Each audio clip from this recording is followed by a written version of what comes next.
சிறுவயதில் ஹனுமான் ஒரு சக்தி வாய்ந்த சுறுசுறுப்பான குழந்தை. ஒரு அழகான காலை வானில் எழுந்த சூரியனை பார்த்தார்.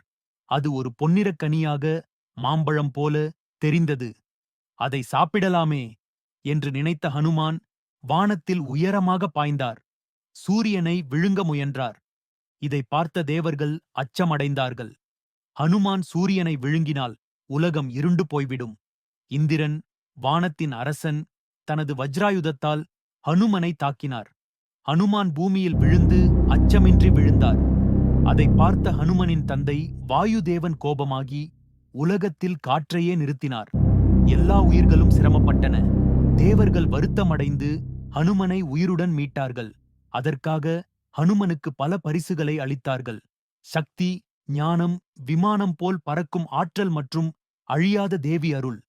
அவ்வாறே ஹனுமன் ஒரு வீரனாக மட்டுமல்ல, பக்தியிலும் பெரியவராக ஆனார். பின்னாளில் ராமனின் மிகப்பெரிய பக்தராக ராமாயணத்தில் மிக முக்கிய பாத்திரம் வகித்தார்.